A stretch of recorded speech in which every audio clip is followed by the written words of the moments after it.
नमः शिवाय।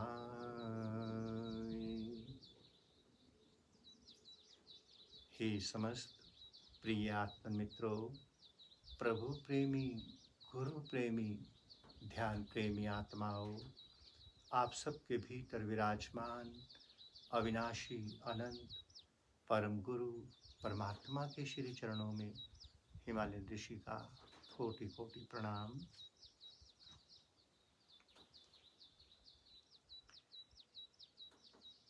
प्यारे साथ को कल दो जिज्ञासाएं साधकों ने प्रकट की हैं। हालांकि इसका उत्तर पहले भी दिया जा चुका है, किंतु नूतन प्रश्न तो नूतन उत्तर ही होना चाहिए। जिज्ञासा नूतन उठी है तो उसको वर्तमान में फिर से आप सबके सामने प्रकाश में लाया जाए।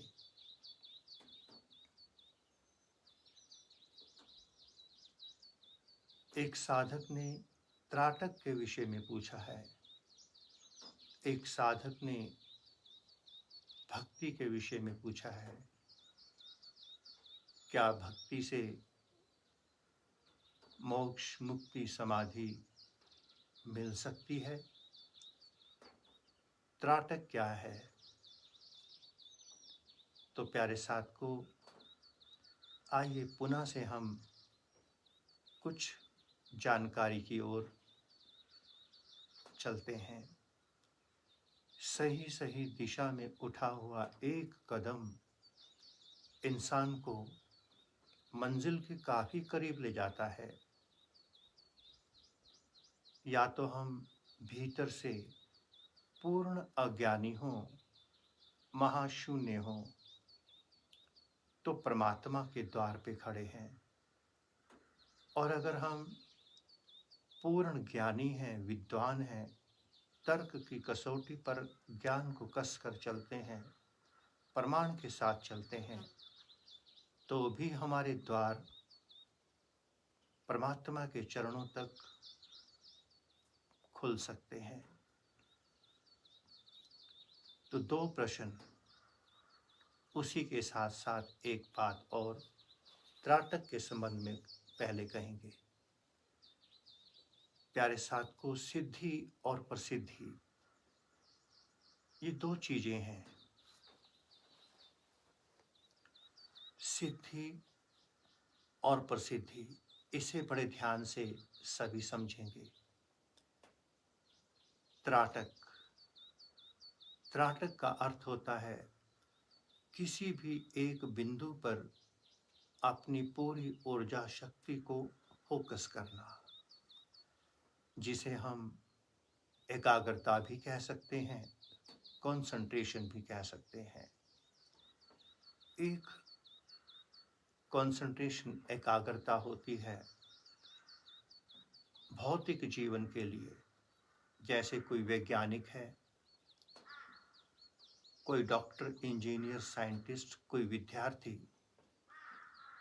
जब अपने विषय के ऊपर पूर्ण फोकस कर देता है, अपनी सारी इंद्रियों को समेट करके, अपने भीतर उतर करके, अपनी पूरी ऊर्जा शक्ति को अपने विषय पर लगा देता है, उसे प्राप्त होती है उसकी मंजिल। ये तो हुआ शुद्धतम त्राटक का स्वरूप, जिसमें कोई नुकसान नहीं है। इसमें किसी भी तरह का कोई नुकसान विद्यार्थी जीवन में, डॉक्टर, इंजीनियर, साइंटिस्ट भी विद्यार्थी हैं, उनका कोई नुकसान नहीं होने वाला, क्योंकि उनका लक्ष्य सिद्धि प्रसिद्धि नहीं है। क्योंकि जब सिद्धि प्रसिद्धि साथ में जुड़ जाएगी, तब हमारा ब्रेन, हमारा दिमाग उसके साथ कनेक्ट हो जाएगा। और जहाँ बुद्धि जुड़ जाएगी, स्वार्थ जुड़ जाएगा, सिद्धि प्रसिद्धि जुड़ जाएगी, दिशा बदल जाएगी।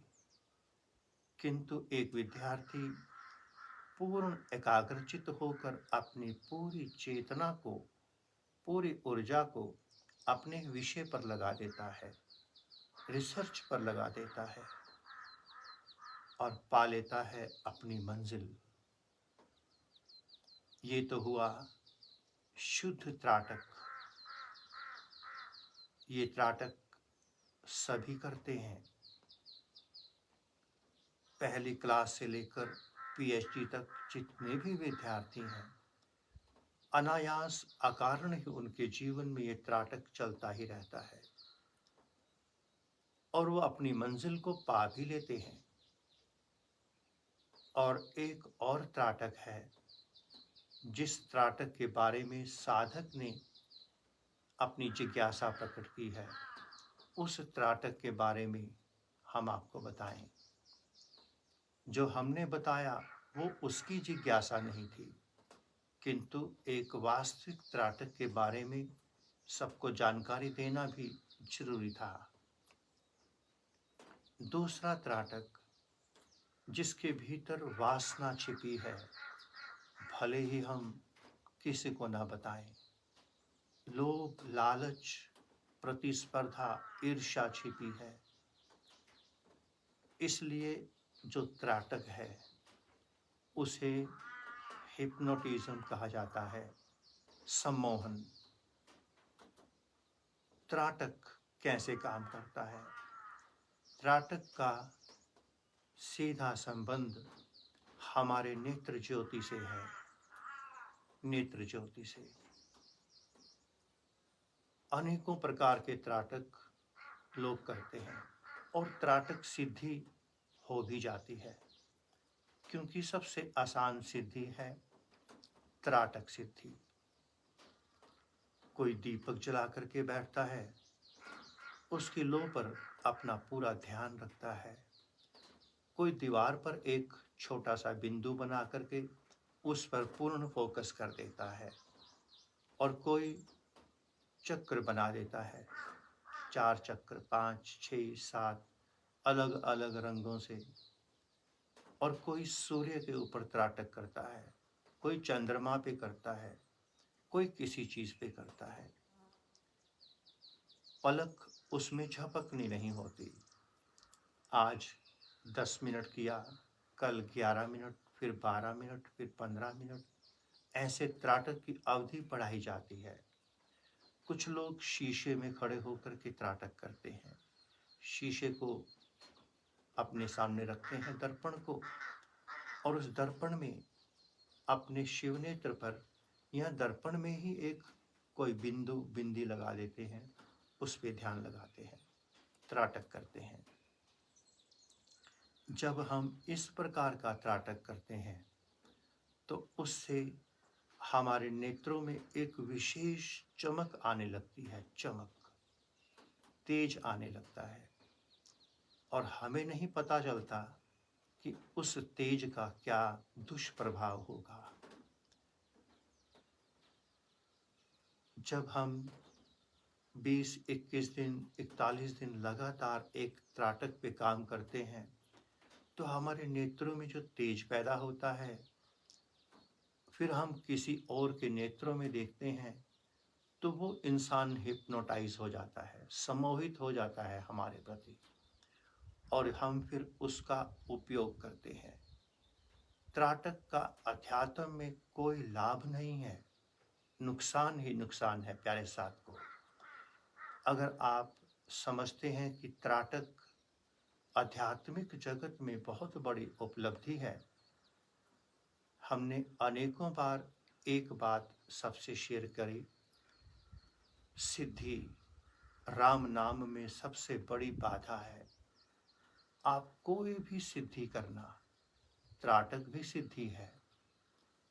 तो जिसने एक बार कोई सिद्धि कर ली, फिर वो इस जन्म के लिए उसका मोक्ष, मुक्ति, समाधि को उपलब्ध होना पोस्टपोन हो गया।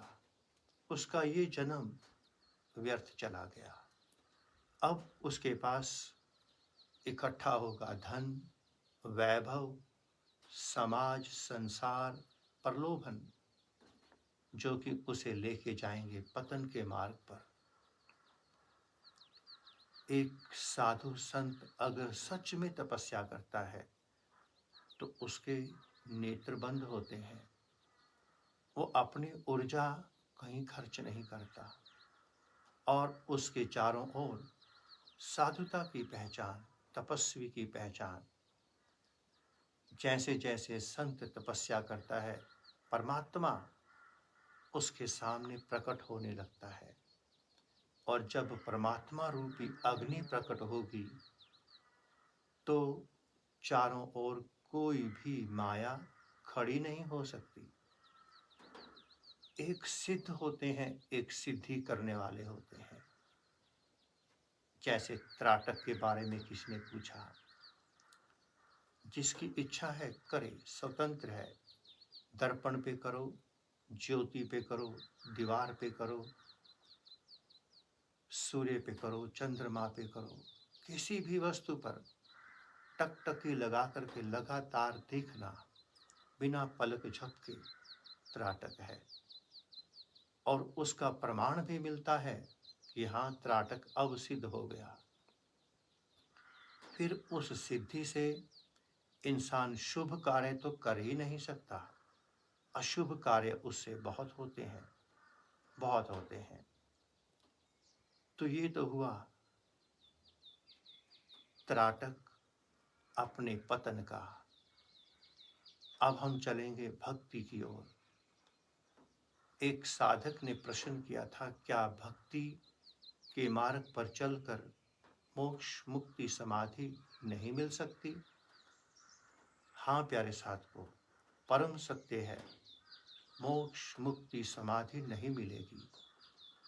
कारण हर प्रश्न का उत्तर तर्क संगत हो, वैज्ञानिक हो, प्रमाणिक हो, शास्त्रों के अनुसार हो, और सबसे बड़ी बात अपनी अनुभूति में कसौटी पर उतरा हो। भक्ति का मार्ग दो का मार्ग है। जहाँ भक्त है और भगवान है, वो भक्ति का मार्ग है। भगवान तक की यात्रा को आप बहुत बड़ी उपलब्धि नहीं समझना, वो भी एक त्राटक ही है।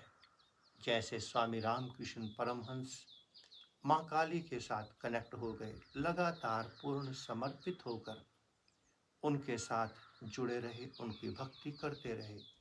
एक समय के बाद काली सिद्ध हो गई। ऐसे अनेकों अनेकों भक्त हैं, कोई राम का, कोई कृष्ण का, कोई शिव का, कोई दुर्गा का, सब त्राटक ही चल रहा है। किंतु एक त्राटक था दीपक का, शीशे का, सूर्य का, चंद्रमा का। उसमें तो तमस छिपा है, पतन छिपा है, अहंकार छुपा है। और दूसरे त्राटक में, भक्ति के त्राटक में, क्योंकि भक्ति तो का विषय है, त्राटक तो का विषय है, तो जो भक्ति है वो सात्विक है। उसमें पतन तो नहीं होगा, किंतु मानवता का उद्देश्य, जो आपका लक्ष्य है, मोक्ष, मुक्ति, समाधि, वो प्राप्त नहीं होगा। भक्ति अति सरल है। कोई भी साधक किसी भी भगवान की भक्ति करके कुछ ही दिनों में भगवान को अपने सामने प्रकट कर सकता है। अधिक से अधिक 41 दिन लगेंगे, इससे अधिक लगेंगे नहीं। कोई माँ भगवती की उपासना करना चाहता है, उनका दर्शन, उनका साक्षात्कार, उनकी सिद्धि करना चाहता है, कोई शिव की, कोई राम की, कोई हनुमान की, या कोई किसी की, तो ये बहुत बड़ी उपलब्धि नहीं है प्यारे साथ को।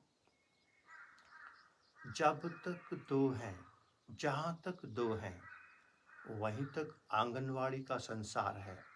अभी हम प्राइमरी क्लास में भी एंटर नहीं किए, किंतु एक ना एक दिन हर बच्चा आंगनवाड़ी स्कूल से बाहर निकलता है और प्राइमरी में जाता है, जैसे ही उसका आईक्यू डेवलप होता है, दिमाग डेवलप होता है, वो पहली कक्षा में प्रवेश करता है।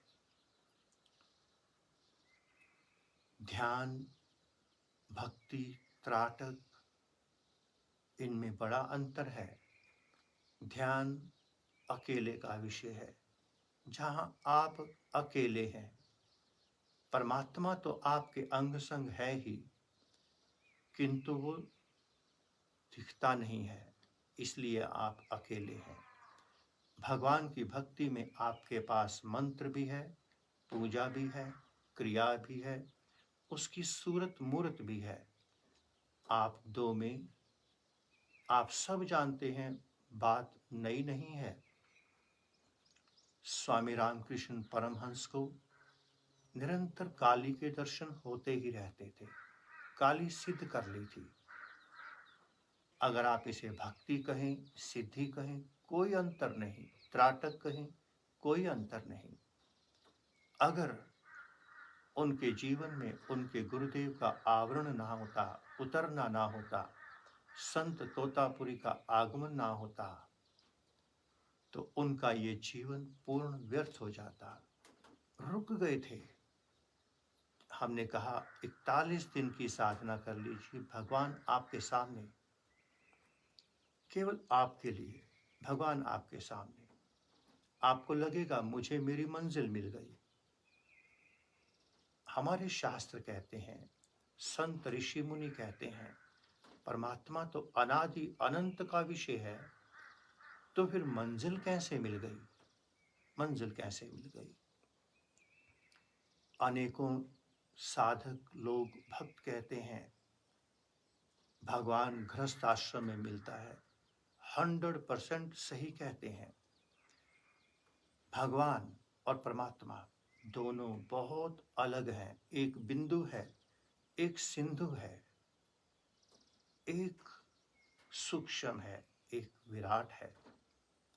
भगवान घर में मिलता है, सभी को मिलेगा, बड़े आसानी से मिलेगा, आपके काम भी करेगा, आपके भीतर प्रेरणाएं पैदा करेगा, आपकी वाणी को भी सिद्ध करेगा, क्योंकि आपने जो सिद्धि करी, सभी गृहस्थ आश्रम में किसी न किसी की उपासना तो करते ही हैं। तो गृहस्थ आश्रम में भगवान को उपलब्ध होना, 98% हमारे साधु गृहस्थ आश्रम में थे, किंतु वो परमात्मा नहीं हो सके। परमात्मा होने के लिए उन्हें एक होना पड़ेगा, अकेला होना पड़ेगा। और जब तक अकेला नहीं होगा, समाधि सुरति नहीं मिलेगी। हमारे सनातन धर्म के ऋषि मुनि अनंत काल से हिमालय में जाकर तपस्या कर रहे हैं। हमने पहले भी बताया, प्रमाणित हम नहीं कर सकते, क्योंकि वो हमारा निजी विषय। 50-50 हजार साल के ऋषि मुनि अभी भी हमने देखे तपस्या करते हुए। अगर मंजिल मिल गई है स्वामी रामकृष्ण परमहंस को छोटी सी उम्र में, तो वो 50,000 साल से ऋषि मुनि, क्या उनको अभी मंजिल नहीं मिली? एक है बिंदु जिसे आप बहुत जल्द पा सकते हैं। एक है सिंधु जो महाविराट है, महाआकाश है। चलते रहना ही यात्रा है। भगवान बुद्ध, भगवान महावीर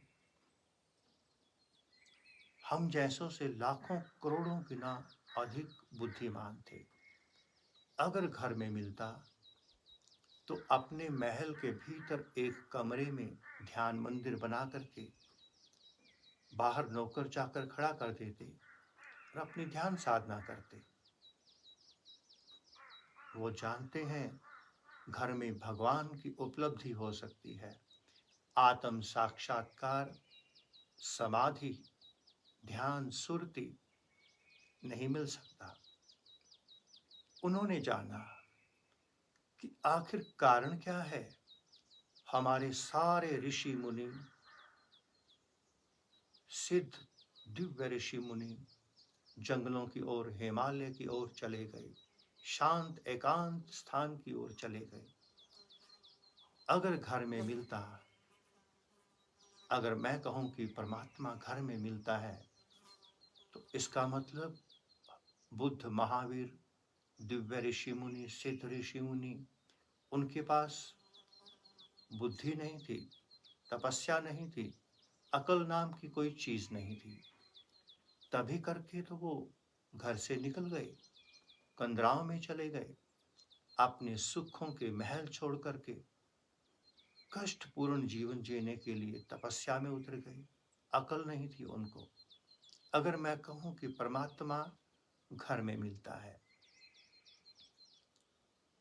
हम अपनी अनुकूलता के अनुसार अपना मार्ग ढूंढ लेते हैं और सत्य के मार्ग से दूर हो जाते हैं, हट जाते हैं। वास्तविकता तो प्यारे साथ को यही है कि अगर आपको मोक्ष, मुक्ति, समाधि चाहिए, जन्म मरण से परे की स्थिति चाहिए, अमरता चाहिए, इस पृथ्वीलोक से परे जाने की शक्ति चाहिए, तपस्या चाहिए, ये पृथ्वीलोक अंत नहीं है, शुरुआत है। अगर आपको अनंत की यात्रा पर उतरना है, तो हम अपनी चार दीवारी ही नहीं छोड़ सकते जिसमें हम कैद हैं। मेरे माता पिता, मेरा भाई बंधु, मेरी पत्नी, मेरा परिवार, मेरी दुकान, मेरा धंधा, हम इन चार को छोड़ नहीं सकते। हम बिंदु को नहीं छोड़ सकते, सिंधु में कैसे प्रवेश होंगे? क्योंकि हमारी पकड़ बहुत ज्यादा है। किसी ने आश्रम को पकड़ लिया, किसी ने महल को पकड़ लिया, किसी ने अपनी कुटिया को पकड़ लिया। जब तक एक बिंदु सिंधु की यात्रा पर नहीं उतरेगा, विराट नहीं हो सकता। तो साधक ने प्रश्न किया था कि परमात्मा घर में नहीं मिलता, तो जो ये सूरदास, रविदास, तुलसीदास, कबीरदास भक्त हुए, ये क्या थे? क्या इन्हें परमात्मा नहीं मिला? नहीं, ये परमात्मा से बहुत दूर थे।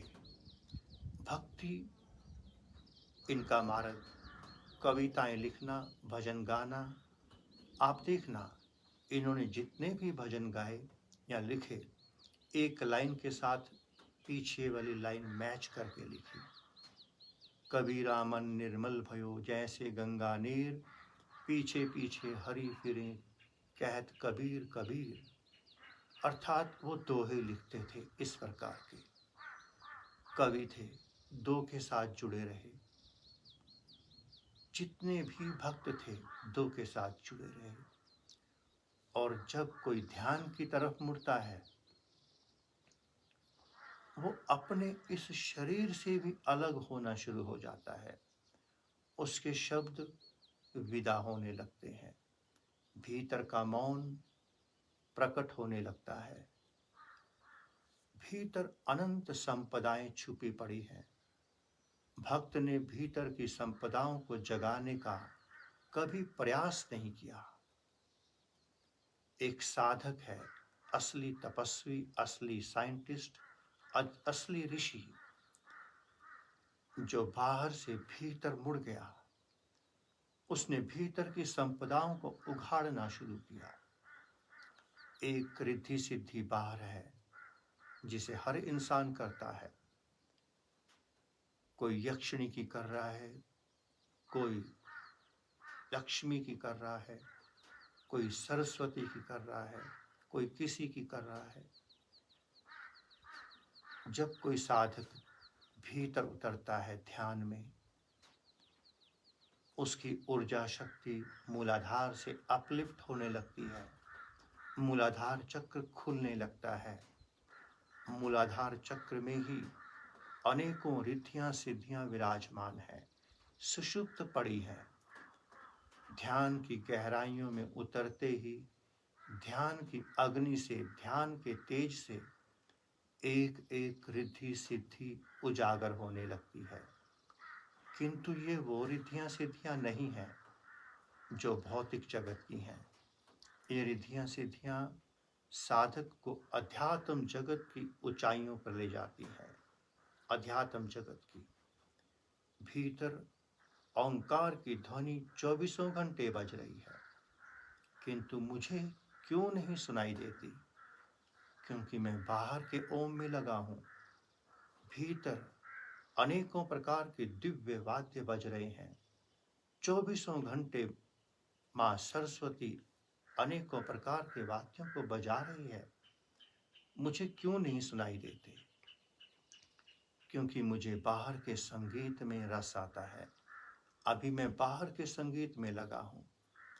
भीतर दिव्य ज्ञान का भंडार है, आत्म ज्ञान का भंडार है, पर मेरे सामने प्रकट क्यों नहीं होता? क्योंकि अभी मेरा रस बाहर की किताबों में, बाहर के शास्त्रों में, बाहर के लेक्चर्स में, बाहर के गुरुओं में है। अभी मेरा जीवन टोटल बाहर है, दूसरे पर निर्भर है।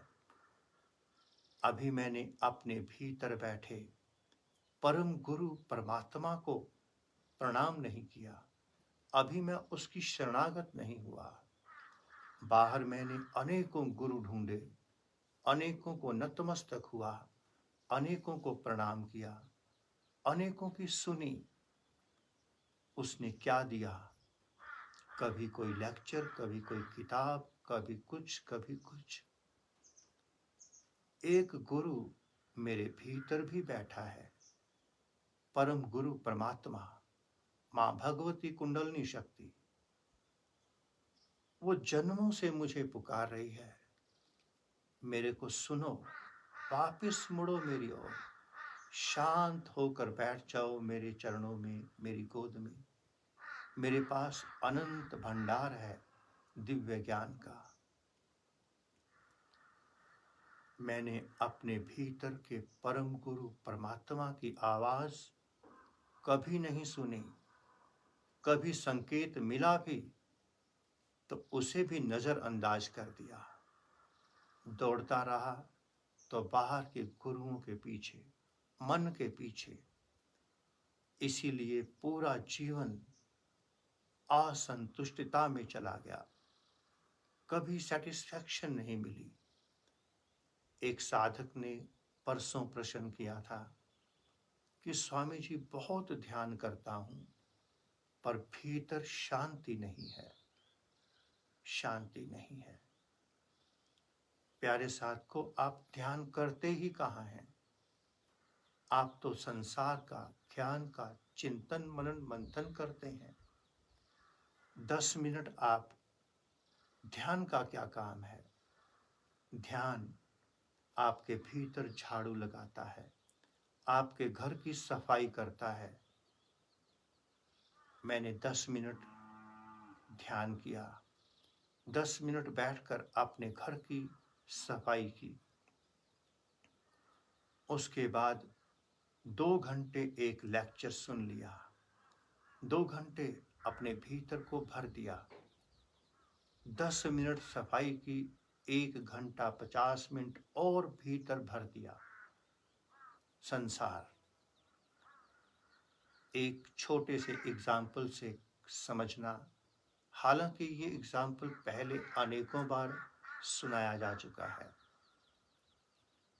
राम का नाम अति पवित्र है, अति पवित्र, जिसकी कल्पना भी हम नहीं कर सकते। फिर भी हम योग की भाषा से उस साधक को जवाब देना चाहते हैं जो कहता है कि मैं ध्यान तो बहुत करता हूं, भीतर शांति नहीं है। प्यारे साधकों, आप एक दर्पण ले लीजिए, उसके सामने खड़े होना। आपका चेहरा उसमें दिखाई देगा, क्योंकि दर्पण साफ है। अब आप पवित्र राम का नाम उस दर्पण पे लिख देना, जगह जगह पूरे दर्पण को राम राम राम राम से भर देना। फिर दर्पण के सामने खड़े होना। राम का नाम बहुत पवित्र है, उससे पवित्र इस अस्तित्व में कुछ भी नहीं है, किंतु दर्पण पर आपने राम राम राम राम लिख दिया। अब सामने खड़े होना। क्या आपको अपना चेहरा दिखाई देता है? नहीं दिखाई देगा, क्योंकि दर्पण को आपने राम नाम से ढक दिया। शायद बात आप सबको समझ आ रही होगी। एक राम नाम का मंत्र भीतर ऑटोमेटिक गूंज रहा है, श्वास श्वास वो हमारे अंदर क्लीनिंग कर रहा है। एक राम आप बाहर से भीतर लेके जा रहे हैं, अंतःकरण को भर रहे हैं। प्यारे साथ को मैंने 2 घंटे ध्यान किया, भीतर 6 घंटे भरा। कैसे शांति मिलेगी? शांति नहीं मिल सकती। तो हमने 3 बातें आप सबको समझाई, शायद सभी साथियों की समझ में आ गई हों। पहला, 2 प्रकार का त्राटक, एक विद्यार्थी जीवन का जिसमें अपने लक्ष्य को प्राप्त करना है। दूसरा, सिद्धि प्रसिद्धि का त्राटक, वासना से भरा त्राटक, वो भी हमने बता दिया। तीसरा, भगवान और परमात्मा में अंतर। गृहस्थ में भगवान मिलता है, निस्संदेह गृहस्थ आश्रम में भगवान मिलता है। परमात्मा एकांत का विषय है। बस इतना ही स्वीकार करना प्यारे साथ को। प्यारे मित्रों, पुनः से आप सबके भीतर विराजमान अविनाशी अनंत परम गुरु परमात्मा के श्री चरणों में हिमालयन ऋषि का कोटि कोटि प्रणाम, और संपूर्ण ब्रह्मांड में विराजमान समस्त देवी देवताओं, समस्त ऋषियों मुनियों गुरुजनों संत महापुरुषों के श्री चरणों में, संत महापुरुषों की ओर से आप सबको शुभ आशीष, शुभ मंगल कामना। परमात्मा करे हर साधक ईश्वर की ओर, मोक्ष मुक्ति समाधि की ओर बढ़े। और एक और संदेश पुनः से, सभी साधक जानते हैं कि हम हिमालय की तपोभूमि में एक कुटिया बनाने का प्लान बना चुके हैं, प्रयासरत हैं, जहाँ पर हर गुरु का शिष्य आकर ध्यान में उतर सके। उस कुटिया को बनाने के लिए हमें पहले भूमि खरीदनी है। लगभग भूमि का चयन हो चुका है गंगोत्री के मार्ग पर। तो ये सब कार्य आप सभी की सेवाओं से संपन्न होगा। तो जो भी साधक अपने पत्रम पुष्पम फलम कुछ भी भेंट करना चाहता है, तो वो अवश्य हमसे संपर्क करेगा। आप सबके सहयोग से ही, दान भेंट से ही ये ध्यान मंदिर कुटिया का शुभारंभ, निर्माण और संपन्न हो सकेगा। ओम नमः शिवाय।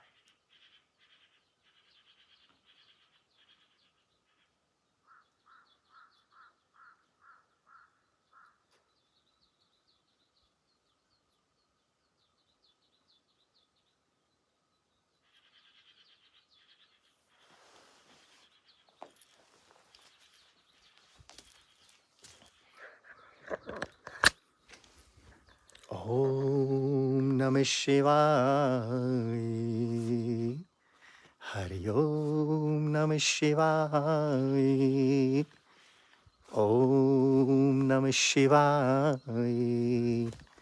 हरि ओम नमः शिवाय।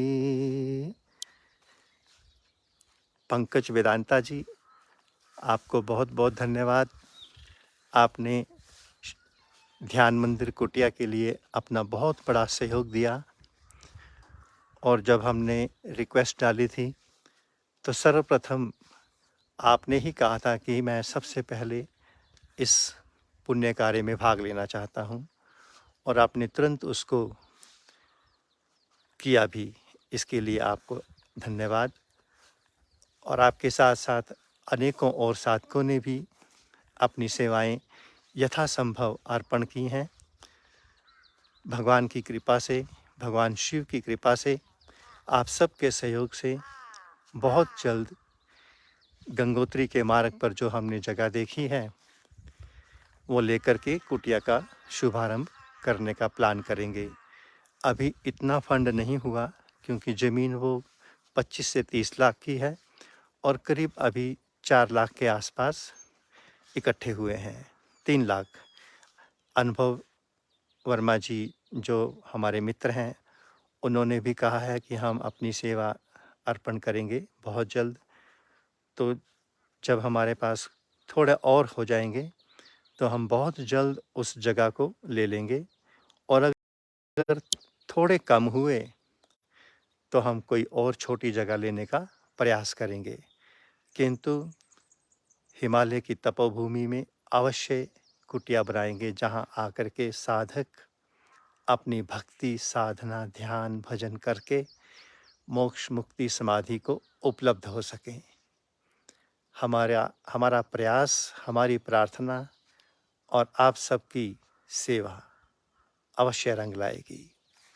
ओम नमः शिवाय, ओम नमः शिवाय, ओम नमः शिवाय।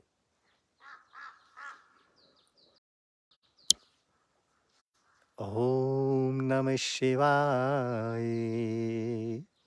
हरि ओम नमः शिवाय। ओम नमः शिवाय। हरि ओम नमः शिवाय। ओम नमः शिवाय। हरि ओम नमः शिवाय। ओम नमः शिवाय। हरि ओम नमः शिवाय। आप सबके साथ सत्संग हो गया। अब हम अपने ध्यान में बैठेंगे थोड़ी देर के लिए, करीबन 1 घंटा। आप में से जो भी बैठना चाहे तो सूक्ष्म तरंगों से वो भी जुड़ सकता है।